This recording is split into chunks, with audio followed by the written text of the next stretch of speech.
ওনারাও চলে যাবে, আমরা আমাদের কাজ করব।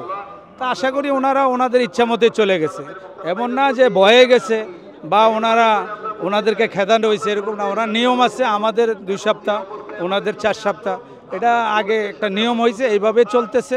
এখন আমাদের সামনের দাবি হলো ওনারা যদি 1 মাস থাকে আমরাও 1 মাস থাকবো। টঙ্গীর ময়দানে আমাদের ইজতেমা হবে, ওনাদের ইজতেমা হবে। টঙ্গীর ময়দানে ওনাদের মেহমান আসবে, আমাদের মেহমান আসবে। আমাদের যে বিশ্ব আমির উনি আসবে, এটা হলো আমাদের চাওয়া।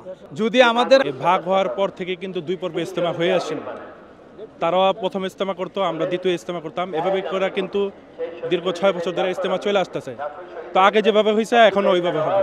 আমরা কারো ইজতেমা আমরা বলবো না যে ওনাকে ইজতেমা বন্ধ করে দোক বা আমাদের কথা তারাও কাজ করুক, আমরাও কাজ করি। যেভাবে আগে চলে চাইছে ঠিক ওইভাবে কাজ।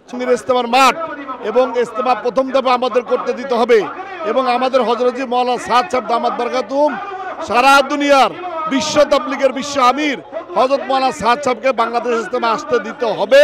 এটাই আমাদের দাবি, আর কোনো দাবি নেই, একটাই দাবি আমাদের কোনো দ্বন্দ্ব নাই। দ্বন্দ্ব ওনারা করে চলে গেছে, আমরা তবলিগ যেখান থেকে শুরু হয়েছে ওইখানেই আছি। যারা তবলিগে আসল জায়গা থেকে গেছে তারাই হলো দ্বন্দ্ব করছে।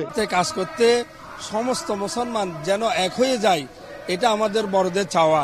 আর আমাদের যেটা সবচেয়ে বড় চাওয়া, আমাদের দীর্ঘদিন ইজতেমার ময়দানে 18 সাল পর্যন্ত হযরতজি বয়ান করে আসছেন। আজকে 7 বছর হযরতজি আসতেছে না, আমাদের সমস্ত সাথীদের দিলে এক বড় ব্যথা। এজন্য আমরা চাই আমাদের হযরতজি যেন বাংলাদেশে আগের মতন আসে, সমস্ত মুসলমান যেন এক হয়ে আবার বয়ান করতে পারে, আবার আগের মতন ইজতেমা করতে পারে, আর ওইখান থেকে আল্লাহর রাস্তায় লক্ষ লক্ষ মানুষ খুরুজ হতে পারে। আমাদের উদ্দেশ্য এটা। হযরতজি আসলে সবার এই যে ভুল, আজকে যে ভুল বুঝাবুঝি, বাংলাদেশে যদি হযরতজি আসে তাহলে আমাদের যে সমস্ত সাথীরা আসবে, এই ভুল সাধারণ মানুষের মধ্যে ভুলটা ভেঙে যাবে। যে দোষ গুণ যেগুলা বলতেছে এগুলা যদি ওরা তাহকিক করে তাহলে এগুলা একটাও দোষ গুণ না। আমরা তাহকিক ছাড়া এই দলে আসি নাই। আমরা 2002 সাল থেকে তবলিগ করতেছি। তাহকিকের মাধ্যমে আমরা তো চাই উলামা কেরামের সাথে থাকতে, আবার আমাদের এদিকেও উলামা কেরাম এই বয়ান করতেছে উলামা কেরাম।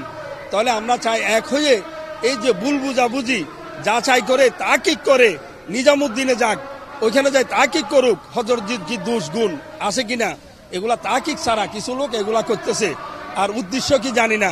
আমাদের সাথে শুধু এগুলা যা সব